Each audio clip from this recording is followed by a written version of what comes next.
В данном случае вы видите, что чуть менее половины пациентов – это пациенты с патологией верхних дыхательных путей, о чем далее пойдет более подробный разговор, мы уже ранее анонсировали. Это так называемый синдром постнасального затека, и далее его принципиально уже не касается. Но оказывается, немалое значение имеет так называемая кашлевая бронхиальная астма. По данным конкретного исследования выясняется, каждый четвертый хронически кашляющий и не находящий объяснения в этой связи этому хроническому кашлю пациент – это пациент с дебютом бронхиальной астмы. Чуть меньше, практически каждый пятый хронический кашлюк, извините за вульгаризацию, это пациент, страдающий до того времени неустановленной гастроэзофагиальной рефлюксной болезнью. Реже это хронические бронхиты, хроническая обструктивная болезнь легких, ну и другие более экзотические причины, включая бронхоэктазы диффузные, бронхогенную карциному, прием ингибиторов ангиоконцентрирующих ферментов и прочее, и прочее, и прочее. Конечно, немалое значение в диагностике и диагностике хронического кашля, конечно, занимает вопросы диагностики хронического бронхита и хронической обструктивной болезни.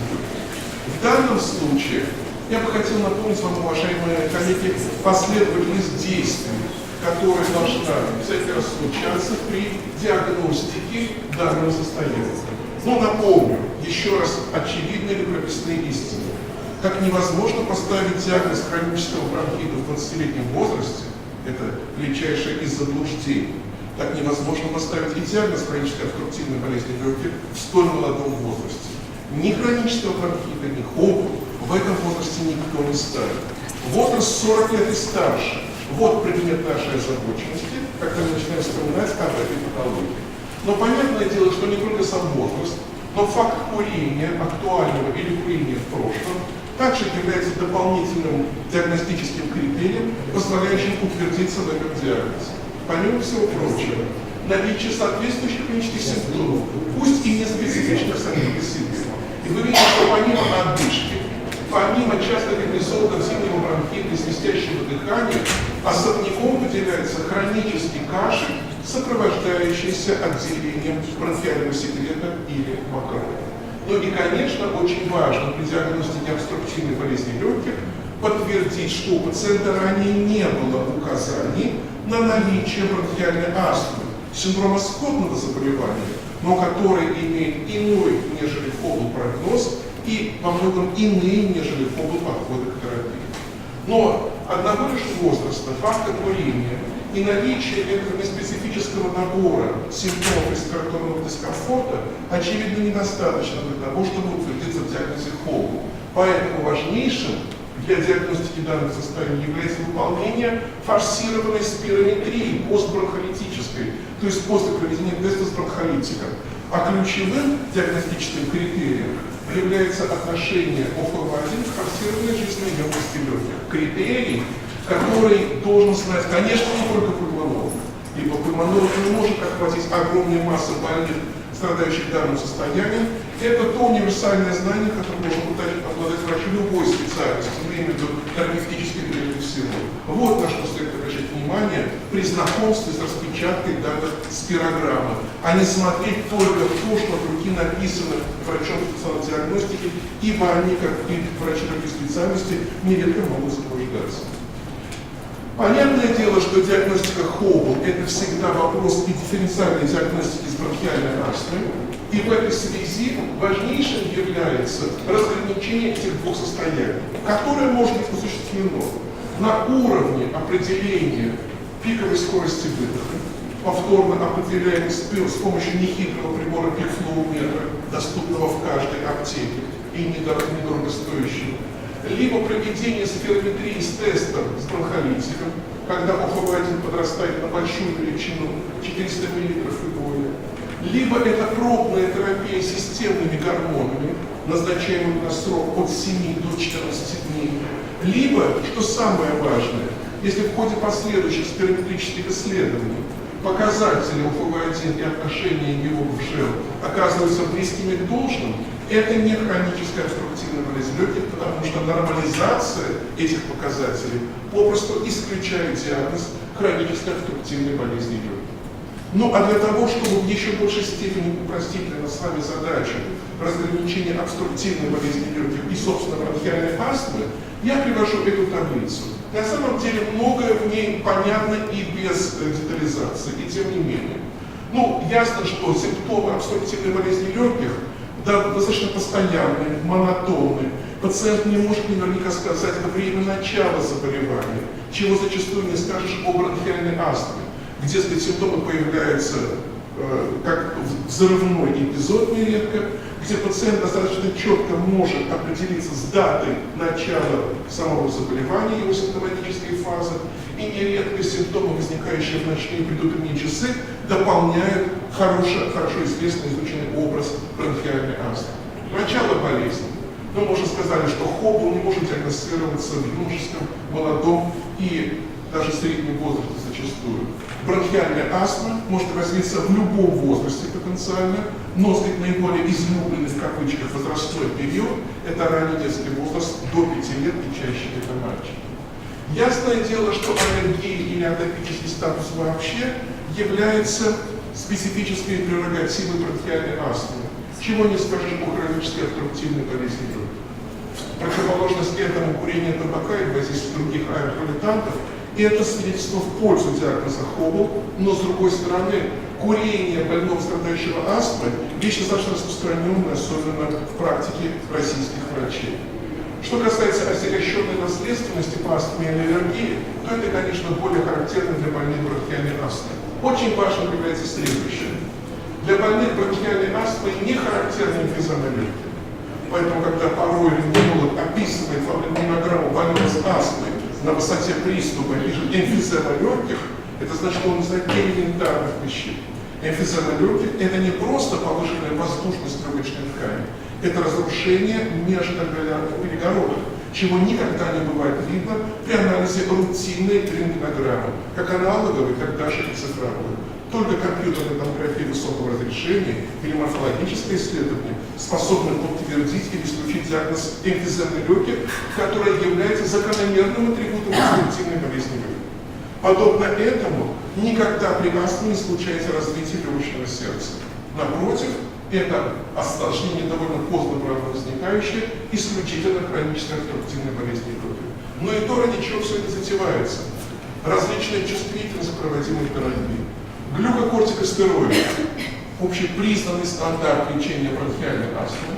Напротив, чувствительность к стероидам характеризуется крайне низкой у больных с хронической обструктивной болезнью легких. Пропустим этот случай, потому что он в большей степени характеризует именно состояние взаимоотношений Хоббл и астмы, а вот тот самый кашлевой вариант данного состояния, который лишний раз доказывает, что диагностика хронического кашля вещь не такая простая, как может показаться на первый взгляд.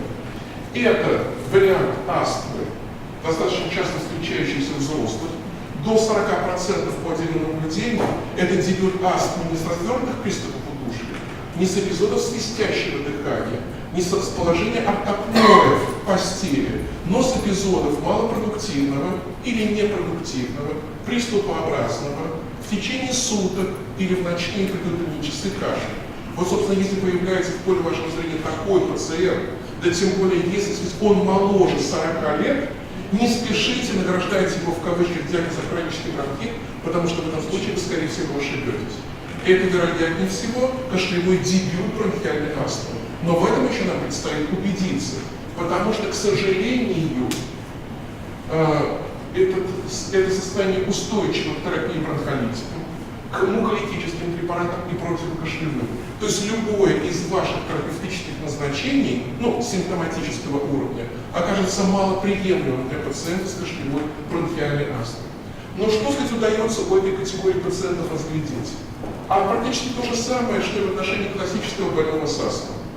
Гиперреактивность бронхов, она в равной степени присутствует для классического течения астмы и для кашлевого варианта данного заболевания. Ингаляция холодного воздуха.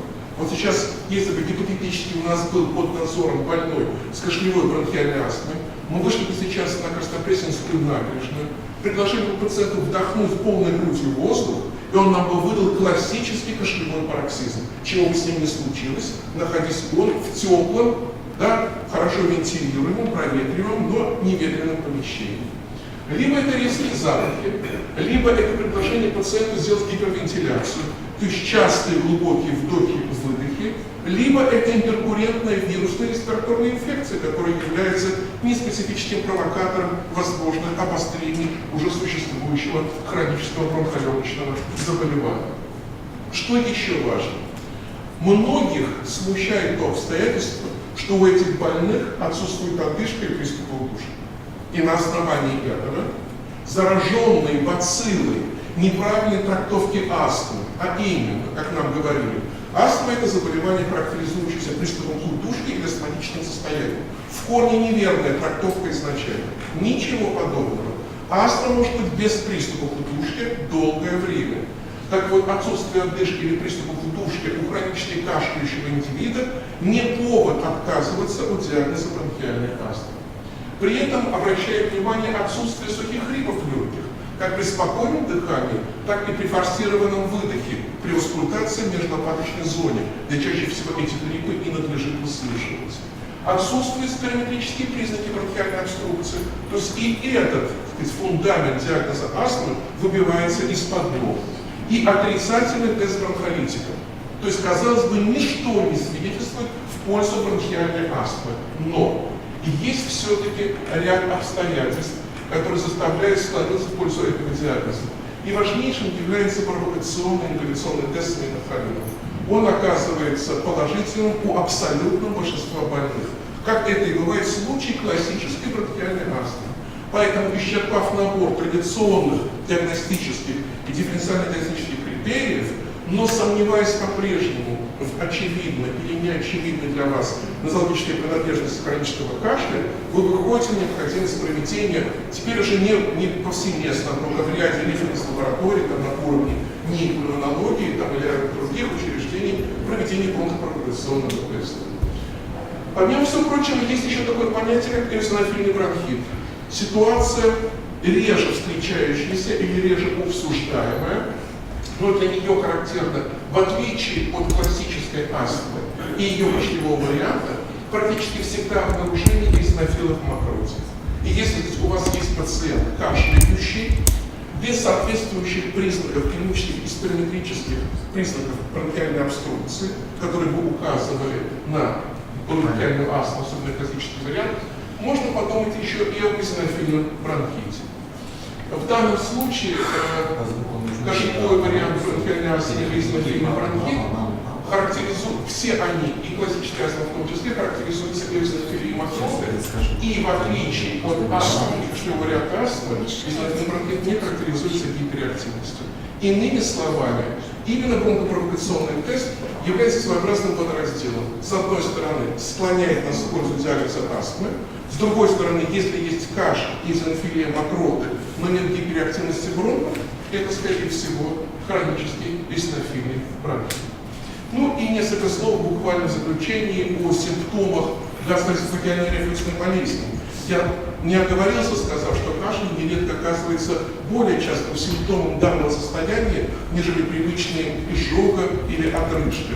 И вот в доказательстве этого, посмотрите, кашель наблюдается более чем у 50% больных с данным состоянием. Так как, скажем, изжога, регургитация, ком в горле встречается достаточно часто тоже, но существенно реже, чем кашель. В данном случае важно помнить, что кашель при гастроэзофагиальной рефлюксной болезни до пары давления может быть единственным симптомом. Поэтому пусть вас не смущает такого рода предположение о кашле в программе этого состояния, когда у пациента отсутствуют все другие симптомы, вот это вот диспепсия, да? Изжога, отрыжка, рвота, либо, так сказать, ощущение кома после приема пищи в гастральной области. Кашель может быть достаточно часто. Он усиливается или возникает в положении лежа после приема пищи, понятно, особенно в случае несостоятельности кардии и затекания содержимого желудка в нижнюю треть пищевода, может усиливаться при поворотах, наклонах, например, когда пациент завязывает обувь, или снимает и одевает ее, при разговорах по телефону. Обычно интенсивность кашля невелика, и вот что очень важно. Мы только что, кстати, привлекали собственное внимание к тому, что кашель при астме провоцируется неспецифическими характеристиками, триггерами. Ингаляция холодного воздуха, физическая нагрузка и прочее. В данном случае ничего похожего для кашля предела. То есть пациент спокойно может дышать холодным воздухом, выполнять значительные физические нагрузки, но ни то, ни другое, ни третье не оказывается триггером или провокатором повторных кашлевых пароксизмов.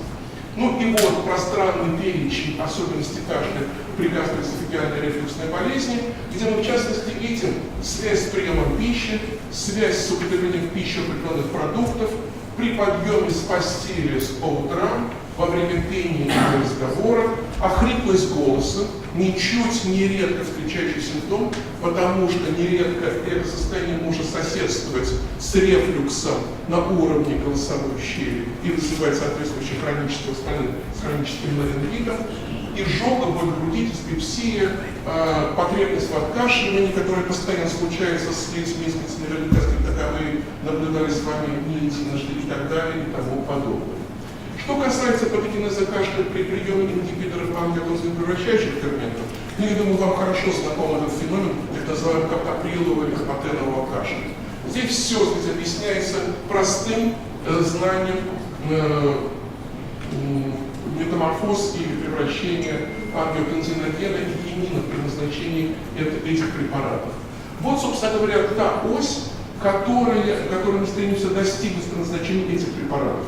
Я не буду вам напоминать, что точка приложения ингибиторов КПФ – это попытка прервать превращение ангиотензина-1 в ангиотензин-2, который является мощным вазоконстриктором, способствует повышению артериального давления. В данном случае разрушение этой последовательности метаболических превращений способствует вазодилатации. Но важно помнить и то, что одновременно, назначая ингибиторы АПФ, мы обеспечиваем блокаду трансформации кинина в неактивные метаболиты, образуется кининная субстанция П, которая является одним из мощнейших раздражителей кашлевых рецепторов, которые заложены в дыхательном пути. И как итог, нередко в случае приема этих препаратов, независимо от дозы, независимо от принадлежности химической субстанции, все они уличены в большей или меньшей вероятности развития гидрогенного хронического кашля. Ну а завершая наш с вами разговор, я бы хотел напомнить ту последовательность действий, которой следует придерживаться всякий раз, когда мы сталкиваемся с пациентом, страдающим хроническим кашлем.